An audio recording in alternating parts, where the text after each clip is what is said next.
নমস্কার বন্ধুরা, যোজনা হেল্প বাংলা চ্যানেলের আরও একটি নতুন ভিডিওতে আপনাদের সকলকে স্বাগত জানাই।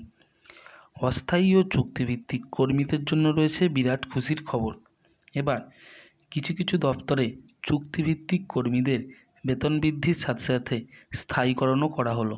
এই মর্মে নয়া বিজ্ঞপ্তি জারি করলো অর্থ দপ্তর। তো কোন কোন দপ্তরে কোন কোন কর্মীদের ক্ষেত্রে বেতন বৃদ্ধি করা হয়েছে, কাদেরই বা স্থায়ীকরণ করা হলো, এই সংক্রান্ত বিস্তারিত জেনে নিন আজকের এই ভিডিও থেকে। তাই ভিডিওটি স্কিপ না করে প্রথম থেকে শেষ পর্যন্ত দেখুন, আর চ্যানেলে নতুন হলে অবশ্যই চ্যানেলটি সাবস্ক্রাইব করে নেবেন। নির্দিষ্ট বেতন হারের আওতায় তাদের আনতে হবে, এই আবেদন দীর্ঘদিনের। সেই দাবিতে কেটে গিয়েছে প্রায় এক দশক। অবশেষে দাবি পূরণ হলো। দৈনিক মজুরির ভিত্তিতে নিযুক্ত ওই কর্মীদের চুক্তির ভিত্তিতে নিয়োগপত্র দেওয়া হয়েছিল 1,442 জন কর্মীকে। বুধবার সেই নির্দেশে অর্থ দপ্তরের সিলমোহরও পড়েছে। ওই কর্মীরা জলসম্পদ অনুসন্ধান ও উন্নয়ন দপ্তরে কর্মরত ছিলেন।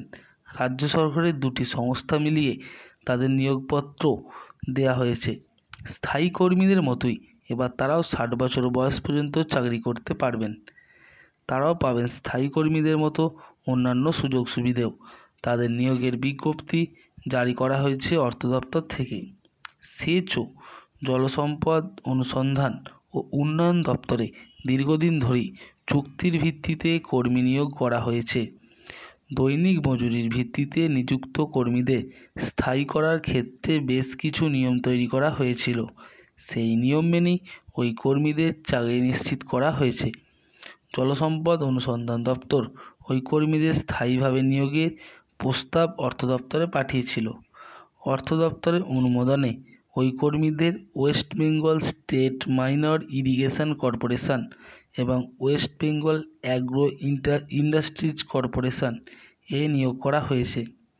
রাজ্য সরকারি কর্মচারীদের ফেডারেশনের আহ্বায়ক প্রতাপ নায়েক বলেন, অস্থায়ী কর্মীদের স্থায়ীকরণের জন্য আমরা দীর্ঘদিন ধরেই দাবি জানিয়ে আসছিলাম।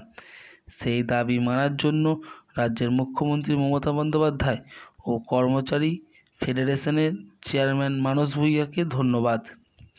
সব ধরনের অস্থায়ী কর্মীদের স্থায়ী নিয়োগের জন্য 2019 সালে নতুন গাইডলাইন তৈরি করেছিল রাজ্য। এ বিষয়ে বিভিন্ন দপ্তরে বিভ্রান্তি ছিল।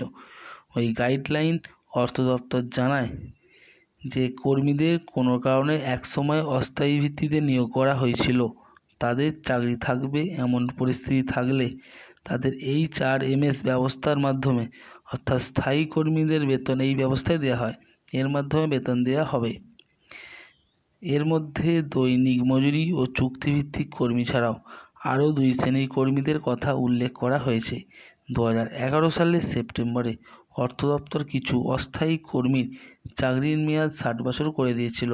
তাদের নির্দিষ্ট বেতন, ছুটি, অবসরের পর এককালীন টাকা দেওয়ার ব্যবস্থাও করা হয়।